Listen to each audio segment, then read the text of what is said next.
अस्सलामुअलैकुम प्यारे दोस्तों, आज हम आपको एक ऐसी शादी के बारे में बताएंगे जिसे सुनकर आप सब हैरान रह जाएंगे और सोच में पड़ जाएंगे। जब शादी वाले दिन दूल्हे ने दहेज में कार की मांग कर दी तो फिर दुल्हन ने जो किया वो किसी ने सोचा भी नहीं था कि ऐसा भी हो सकता है। तो दोस्तों, दुल्हन ने क्या किया था इसके बारे में हम आपको वीडियो में बताएंगे। लेकिन वीडियो में आगे बढ़ने से पहले आप तमाम से ये दरख्वास्त है, अगर आपने हमारी इस वीडियो को अब तक लाइक नहीं किए तो आगे बढ़ने से पहले अभी लाइक कर ले। अगर आप हमारे चैनल पर नए हैं और आपने हमारे चैनल को सब्सक्राइब नहीं किए तो अभी सब्सक्राइब कर ले और आइंदा आने वाले ऐसे ही दिलचस्प वीडियो के नोटिफिकेशन के लिए बेल आइकन पर क्लिक करना ना भूले। तो आइए वीडियो शुरू करते हैं। दोस्तों, गुजरात के अहमदाबाद में दो परिवारों के बीच लड़का और लड़की की शादी तय हो गई। फिर कुछ दिनों के बाद उनकी मंगनी यानी सगाई भी हो गई। लड़की काफी अच्छी पढ़ी लिखी थी। सगाई के बाद तकरीबन 1 साल का वक्त गुजर गया। उसके बाद शादी का दिन भी आ गया। जब लड़के वाले लड़की के घर बारात लेकर पहुंचे तो लड़के वालों का शानदार इस्तकबाल किया गया। लेकिन निकाह से पहले लड़के ने एक कार की मांग कर दी, यानी निकाह से पहले वो कार मांगने लगा। तो ये सुनकर लड़की के बाप और उनके तमाम घर वाले बहुत ज्यादा परेशान हो गए। जब लड़की को इसके बारे में पता चला लड़का दहेज में कार मांग रहा है तो दुल्हन ने शादी करने से इनकार कर दिया। ये देखकर लड़की के बाप लड़की को मनाने में लग गया। बेटी, अगर शादी नहीं हुई तो हमारी बेइज्जती हो जाएगी, हम लोगों में मुंह दिखाने के लायक नहीं रह जाएंगे। बेटी, तुम इस शादी से इनकार मत करो, तुम हाँ कर दो। लड़की ने कहा, बाबा, आप मेरी शादी ऐसे शख्स से क्यों करवाना चाहते हैं जिसको अपनी होने वाली दुल्हन से कोई मोहब्बत नहीं है, बल्कि दुल्हन के साथ आने वाले दहेज के सामान से मोहब्बत है। बाबा, मेरी जिंदगी वहाँ पर क्या जिंदगी होगी जहाँ पर मेरी इज्जत, मेरे इल्म, मेरे हुनर, मेरी सादगी की वजह से नहीं बल्कि मेरे साथ दिए जाने वाले दहेज के सामान, फ्रिज, कार और दूसरी महंगे चीजों की वजह से होगी। ये सुनकर लड़की के बाप के आंखों में आंसू आ गए। वो कहने लगा, अगर ये शादी नहीं हुई तो लोग क्या कहेंगे, हमारी इज्जत तो खाक में मिल जाएगी, हम लोगों के सामने सर उठाकर जीने के लायक नहीं रहेंगे। बेटी, जब मैंने इतना सब कुछ किया है तो मैं कार का इंतजाम भी कर लूंगा, बस तुम शादी से इनकार मत करो। दोस्तों, वो लड़की अपने बाप के आंखों में आंसू देखकर आखिरकार शादी करने के लिए तैयार हो गई। उसके बाद शादी हो गई। शादी के 2 दिन के बाद लड़की के बाप ने कार का इंतजाम कर दिया। लड़का कार पाकर बहुत खुश हुआ। उसके बाद वो अपनी बीवी को बैठाकर घर जाने लगा। रास्ते में वो गाड़ी बहुत स्पीड में चला रहा था और गाड़ी में म्यूजिक भी फुल बज रहा था। ये देखकर लड़की कहने लगी, म्यूजिक की आवाज को कम करो और गाड़ी की रफ्तार भी धीमी करो। ये सुनकर लड़के ने कहा, मुझे काफी टाइम हो गया है अपने दोस्तों की गाड़ी चलाते हुए। आज पहली बार मैं अपनी खुद की गाड़ी चला रहा हूँ। मेरी खुद की औकात नहीं थी कि मैं कार खरीद सकता, इसलिए मैंने तुम्हारी बाबा से इस कार की डिमांड की और तुम्हारे बाबा ने दे भी दिया, इसलिए आज मैं बहुत खुश हूँ। दोस्तों, वो आपस में बातें करते हुए चले जा रहे थे। इतने में उसका ध्यान भटका और सामने एक भिखारी आ गया। उसकी टक्कर लगने वाली ही थी कि लड़की जोर से चिल्ला उठी। लड़के ने तेजी से गाड़ी की स्टीयरिंग को घुमाया और एक्सीडेंट होने से बच गया। लड़के ने गाड़ी को रोका और गाड़ी से उतरकर गुस्से में जोर जोर से उस भिखारी को डांटने लगा।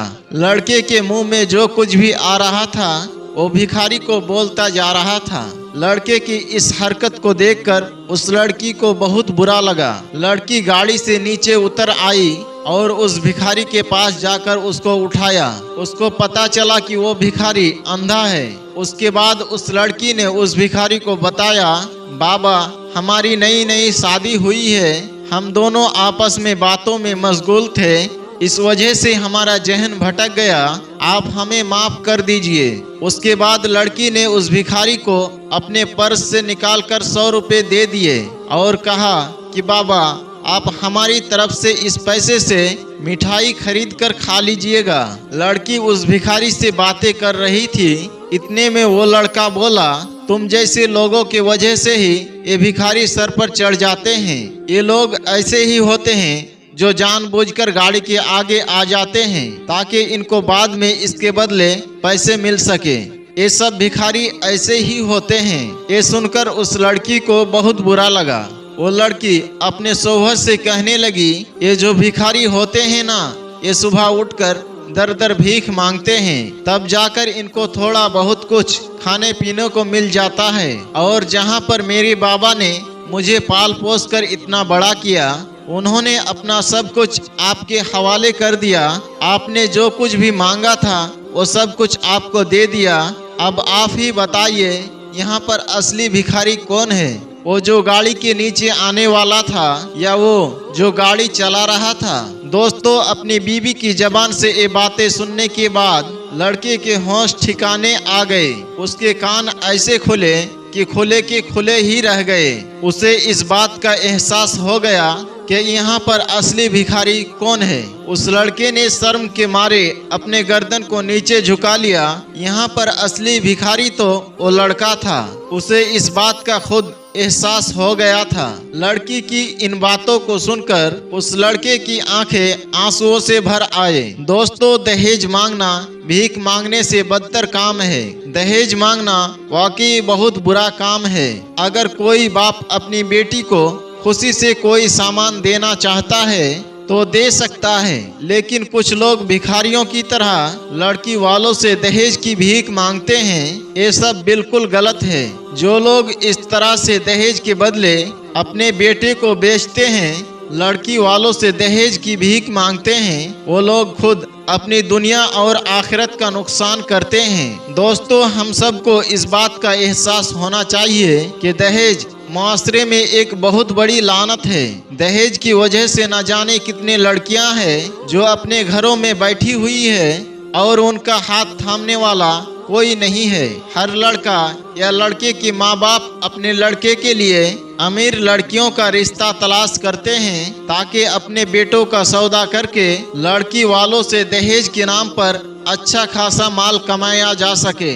आप जानते हैं, दहेज माशरे में एक बहुत बड़ी लानत का नाम है, जिसकी वजह से न जाने कितने बच्चियां घर बैठी बूढ़ी हो रही होती है या फिर दहेज की वजह से उन्हें ससुराल में मार दिया जाता है या वो तंग आकर खुदकुशी कर लेते हैं। अल्लाह रब्बुल इज़्ज़त की बारगाह में दुआ है कि मेरा करीम हम सबको अक्ल सलीम अता फरमाएं और दहेज के नाम पर लड़की वालों को लूटने या उन पर जबरदस्ती करने से बचने की तौफीक अता करें, ताकि हर लड़की अपने ससुराल में खुश रह सके, अपने शौहर का, अपने ससुराल वालों का खुशी खुशी हक अदा कर सके।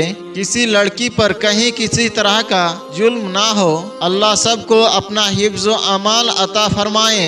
आमीन या रब्बल आलमीन। इंशाअल्लाह बहुत जल्द एक नई वीडियो के साथ फिर आपके खिदमत में हाजिर होंगे। तब तक के लिए हमें इजाज़त दें। अस्सलामु अलैकुम व रहमतुल्लाह।